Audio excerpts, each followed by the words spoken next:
इस वीडियो में आपका स्वागत है। हम पढ़ रहे हैं भक्ति काल की सूफी काव्य धारा, जिसको प्रेमा खान काव्य धारा कहा जाता है। उसमें आज पढ़ेंगे हम मलिक मोहम्मद जायसी। मलिक मोहम्मद जायसी ये सूफी फकीर शेख मोहिद्दी के शिष्य थे। तो जायसी के गुरु का नाम पूछा जाए, शेख मोहिद्दी के शिष्य थे। और जायस यानी अमेठी क्षेत्र के अंदर जायस गांव में रहते थे, इसलिए जायसी कहते हैं। इनकी आखिरी कलाम रचना है 937 हिजरी की, यानी 1528 ईस्वी की। ये बाबर के समय लिखी गई थी और इसमें जायस ने अपने जन्म के संबंध में लिखा है। तो आखिरी कलाम है वो बाबर के समय लिखी गई रचना है और जन्म के बारे में लिखा है जायस ने। भा अवतार मोर 9 बद्दी 30 वर्ष ऊपर कवि बद्दी। 9 बद्दी का 9 शताब्दी और 30 वर्ष ऊपर। तो हिजरी सन में इनका जन्म हुआ था। जायसी का अमेठी राजघराने में इनका मान था। जायसी अमेठी राजघराने में रहते थे और उनका बड़ा मान था। ये काने व कुरूप थे, काने थे और कुरूप थे। शेरशाह इनके रूप को देखकर हंसा था। शेरशाह सूरी था, इसके रूप को देखकर हंसा था। तब इसने जायसी ने क्या कहा था, मोही का हंसेसी की कोहरी, यानी तू मुझ पर हंस रहे हो या मुझे बनाने वाले कोहरी कहते हैं कुम्हार यानी प्रजापति। मुझको बनाने वाले ब्रह्मा पर हंस रहे हो या फिर मुझ पे हंस रहे हो। जायसी की रचनाएं पद्मावत, अखरावट, आखिरी कलाम, चित्रलेखा, कहरनामा, मसलनामा, कहनावत। आचार्य रामचंद्र शुक्ल ने इनकी प्रथम 3 रचनाएं मानी है। पद्मावत, अखरावट और आखिरी कलाम है, ये 3 रचनाएं मानी आचार्य रामचंद्र शुक्ल ने। अब इनकी प्रमुख रचना है पद्मावत, 1540 ईस्वी में लिखी गई है। पद्मावत का समय है 1540 ईस्वी। जायसी की अक्षय कीर्ति का आधार है, जिसके पढ़ने से यह प्रकट हो जाता है कि जायसी का हृदय कैसा कोमल और प्रेम की पीठ से भरा हुआ था। क्या लोक पक्ष में या क्या अध्यात्म पक्ष में, दोनों में उसकी गूढ़ता, गंभीरता और सरसता विलक्षण दिखाई देती है। चाहे लोक पक्ष की बात हो या अध्यात्म पक्ष की, दोनों में गंभीरता और गूढ़ता है, वो जायसी में है। इसमें चित्तौड़ के राजा रतनसेन एवं सिंहलदीप के राजा गंधर्वसेन की कन्या पद्मावती के प्रेम, विवाह और विवाह के पश्चात के जीवन का मार्मिक चित्रण हुआ है। चित्तौड़ के राजा रतनसेन थे और सिंहलदीप के राजा गंधर्वसेन थे। उसकी पुत्री का नाम था पद्मावती। तो पद्मावती और रतनसेन के प्रेम, उनको विवाह का, विवाह के बाद का मार्मिक चित्रण हुआ है। जैसे ने लिखा है, सन 927 आहा कथा आरंभी बेन कवि कहा। 947 हिजरी है ये, 947 हिजरी में लिखा था। ग्रंथारंभ में कवि ने मसनवी की रूढ़ी के अनुसार शाह भक्त शेरशाह की प्रशंसा की। शाह भक्त उस समय का जो सम्राट था वो शेरशाह था। पद्मावत लिखी गई उस समय 1540 में भारत का सुल्तान था शेरशाह सूरी।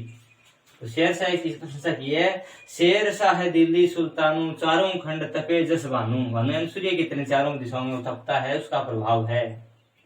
जायसी कृत पद्मावत में कुल 57 खंड हैं।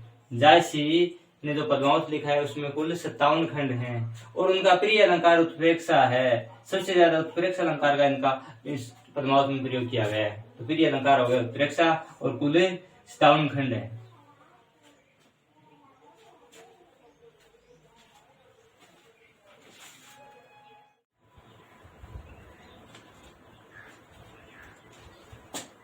हम पढ़ रहे हैं जायसी का पद्मावत। पद्मावत के बारे में डॉक्टर हजारी प्रसाद द्विवेदी ने इस काव्य को समासोक्ति ही स्वीकार किया है। डॉक्टर हजारी प्रसाद द्विवेदी ने इसको समासोक्ति कहा है। आचार्य रामचंद्र शुक्ल ने पद्मावत के कुछ अंशों को अन्योक्ति के निकट मानकर भी इसे समासोक्ति मानने की अनुशंसा की है कि कुछ अंश है इसके वो तो अन्योक्ति हैं, अन्योक्ति होते हुए भी मानते हुए इसको समासोक्ति की ही मानने की अनुशंसा की है। तो हजारी प्रसाद द्विवेदी और रामचंद्र शुक्ल दोनों ने ही इसको समासोक्ति स्वीकार किया है। समासोक्ति यह अवधि भाषा में रचित एक महाकाव्य है। अवधि भाषा में रचित तथा एक महाकाव्य है तथा एक रूपक काव्य है। रूपक काव्य सारे पात्र प्रतीक रूप में, रूपक काव्य वो होता है जिसमें पात्र प्रतीक के रूप में होते हैं। तो इसमें देखिए, रतनसेन है वो मन का प्रतीक है, मन या आत्मा का प्रतीक है। सिंहलदीप है वो हृदय का प्रतीक है।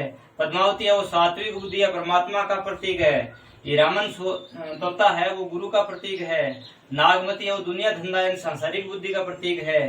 पंडित राघव चेतन है वो शैतान का प्रतीक है। और अलाउद्दीन है वो माया का प्रतीक है। तो ये प्रतीक है। इन प्रतीकों को इस प्रकार जैसे ने इस दोहे में क्या किया है, दोहे चौपाई में इस प्रकार लिखा, देखिए, तन चित और मन राजा किन्हा हिये सिंहल बुद्धि पदविन चिन्हा गुरु सुआजय पंथ दिखावा बिन गुरु जगत को निर्गुण पावा। तन चितौड़ है मन राजा किन्हा, रत्नसेन है राजा यानी रत्नसेन है वो मन है। ये सिंहल दिखा वो हृदय का प्रत्यय। बुद्धि पद्मिनी है वो बुद्धि यानी सात्विक बुद्धि परमात्मा। गुरु सुआ जय पंथ दिखावा, गुरु है वो सुआ यानी तोता है जो पंथ दिखाता है। बिनु गुरु जगत को निर्गुण पावा। नागमती यह दुनिया धंधा बांचा सोई ने एहि चित बांधा। राघव दूत सोई से तानु माया अलाउद्दीन सुल्तानु। नागमती ये दुनिया धंधा, नागवती है दुनिया धंधा का प्रतीक है, सांसारिकता का प्रतीक है। बांचा सोई ने एहि चित बंधा, जो इसमें चित नहीं बांधता है वही बचता है, बांचा नहीं बचता है। राघव दूत सोई शैतानु, राघव दूत है वही शैतान है। और माया अलाउद्दीन सुल्तानु, अलाउद्दीन सुल्तानी है वो माया है, माया का प्रतीक है।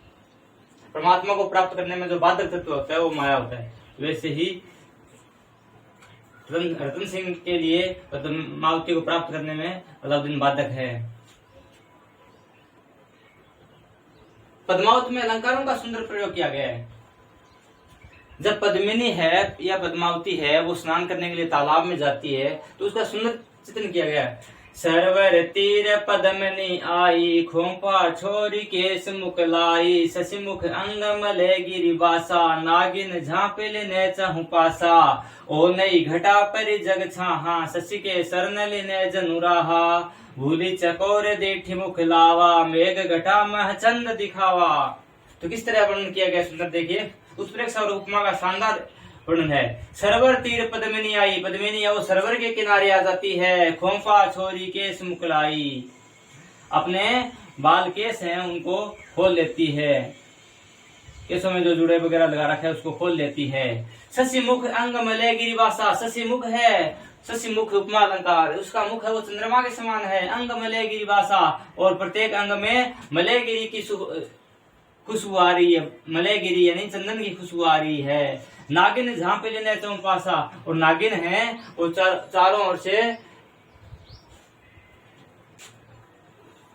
बैठ गई हैं, उनके मंडराने लग गई हैं, क्योंकि नागिन होती है उसको चंदन की खुशबू आ जाए तो वो वहां पर लिपट जाती हैं। तो नागिन है वो चारों ओर आ गई हैं। ओ नई घटा परी जग छाहा, इस प्रकार घटा उमड़ी है जग में, संसार में जैसे छाया हो गई है। शशि के शरण लेने जनुरा, जिस तरह से शशि यानी चंद्रमा के शरण में राहु है वो शरण में चला गया है। तो शशि बताया गया यहाँ पर पद्मावती के मुख को, राहु बताया गया है उनके बालों को। भूली चकोर दिठी मुख लावा, चकोर पक्षी होता है वो चंद्रमा को देखता है। तो दिठी मुख लावा मेघ घटा में चंद्र दिखावा, चकोर पक्षी को भ्रम हो जाता है, भ्रांतिमान अलंकार है कि मेघ घटा के बीच में जैसे चंद्रमा दिखाई दे रहा है। मेघ घटा नहीं, काले काले बाल है उनको घटा माना है, और उनका मुख है चंद्रमा के समान, उसको चंद्रमा माना है। तो मेघ घटा के बीच में जैसे चंद्रमा आ गई है, ऐसा चकोर को भ्रम हो गया तो भ्रांतिमान अलंकार है। शशि के शरण लेने जनु राव, जनु जानू मानो उत्प्रेक्षा अलंकार होता है जहाँ पर ये शब्द आते हैं। तो इस तरीके से उपमा, उत्प्रेक्षा और भ्रांतिमान अलंकार का सुंदर चित्रण इसमें किया गया है। तो ये है पद्मावत महाकाव्य। पद्मावत महाकाव्य का एक प्रसिद्ध खंड आता है, उसको बोलते हैं नागमती वियोग खंड। नागमती वियोग खंड। तो नागमती है वो राजा रत्नसेन की पत्नी है, और रतनसेन जब पद्मावती को प्राप्त करने के लिए, क्योंकि सुहा है वो उसका वर्णन कर देता है कि इतनी सुंदर है पद्मावती, तो पद्मावती को लाने के लिए चला जाता है। पीछे से नागमती है विरह के अंदर क्या है, दुखी रहती है। तो नागमती विरह खंड, वैसे इसमें 57 खंड है, इनमें से नागमती विरह खंड है वो वियोग रस का शानदार उदाहरण प्रस्तुत करता है। इसमें 12 मासा का वर्णन किया गया। नागमती विरह 12 महीनों में नागमती की व्यथा किस प्रकार विरह व्यथा बढ़ती जाती है उसका चित्रण किया गया है, और आषाढ़ से ही शुरू किया गया है, आषाढ़ के महीने से ही शुरू किया गया है। तो इसका एक पुस्तक में उदाहरण मिलता है, देखेंगे हम। चढ़ा आषाढ़ गगन घन गाजा, साजा बिरह धुंध दल बाजा। धूम शाम धोरे घन धाये, श्वेत ध्वजा बग पांते दिखाए। खड़ग बीजु चमके चहु ओरा, बूंद बान बरसई घन घोरा। ओने घटा आई चहु फेरी, कंत उबारु मदन हूँ घेरी। दादूर मोर को किला पीयू, गिरे बीजु घट रहे न जीऊ। उसे नखत सिर ऊपर आवा, हो बिनु नाथ मंदिर को छावा। आदरा लागे लागे भूले ही, मोहि बिनु पियो को आदर देही। जिन्हें घर कंता ते सुखी, तिन्हें गारो ओगर। कंत प्यारा भाई रे, हम सुख भूला सरोए। तो इस तरीके से आषाढ़ का महीने का वर्णन किया गया। इसमें कि आषाढ़ महीने में चढ़ा आषाढ़ गगन घन गाजा। घन कहते हैं आकाश में बादल गरजने लगे, गगन है आकाश है। जा विरह धुंध दल बाजा, विरह का जैसे धुंध भी बज गई हो, युद्ध का जैसे बाजा बजता है वैसे। तो इस तरीके से आषाढ़ से लेकर के 12 महीनों का इसमें वर्णन किया गया। आगे सावन का दे रखा है, सावन में बरस में है अति पानी, भरनी भरी हूँ बिरह जुरानी। उसके बाद भादो है, या भादो दूभर अति भारी, कैसे भोर रेन अंधियारी। तो सभी महीनों का वर्णन 12 मासापत्ति में नागमती व्यूखंड में मिलता है। तो ये पद्मावत एक श्रेष्ठ महाकाव्य है। इसके बाद में इनकी रचना का नाम आता है अखड़ाउट। इसमें वर्णमाला के एक एक अक्षर को लेकर के सिद्धांत संबंधी तत्वों से भरी चौपाइयां कही गई हैं। वर्णमाला के एक एक अक्षर से लेकर के और चौपाइयां कही गई है, सिद्धांत से भरी हुई चौपाइयां हैं। इस छोटी सी पुस्तक में ईश्वर, सृष्टि, जीव, ईश्वर, प्रेम आदि विषयों पर विचार प्रकट किया गया। छोटी सी पुस्तक है अखड़ाउटे, और इसमें वर्णमाला के अक्षरों के हिसाब से चौपाइयां लिखी गई और ईश्वर, सृष्टि, जीव, ईश्वर, प्रेम के ऊपर विचार प्रकट किए गए हैं। इसके बाद है आखिरी कलाम, ये 1528 इसमें लिखा गया है। इसमें कयामत का वर्णन है। आखिरी कलाम है, इसमें कयामत का वर्णन है। इसमें बाबर की प्रशंसा की गई है। उसमें बाबर था 1528 इसमें बाबर का शासन था, तो बाबर की प्रशंसा इसमें की गई है।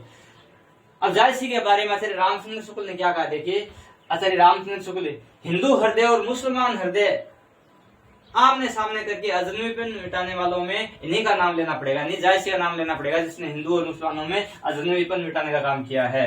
उन्होंने कहा है, इन्होंने मुसलमान होकर हिंदुओं की कहानियां हिंदुओं की ही बोली में पूरी सहजता से लेकर उनके जीवन की मर्म स्पर्शी अवस्थाओं के साथ साथ अपने उदार हृदय का पूर्ण सामंजस्य दिखा दिया है। ये कथन आचार्य रामचंद्र शुक्ल के हैं जायसी के बारे में। वीडियो देखने के लिए धन्यवाद।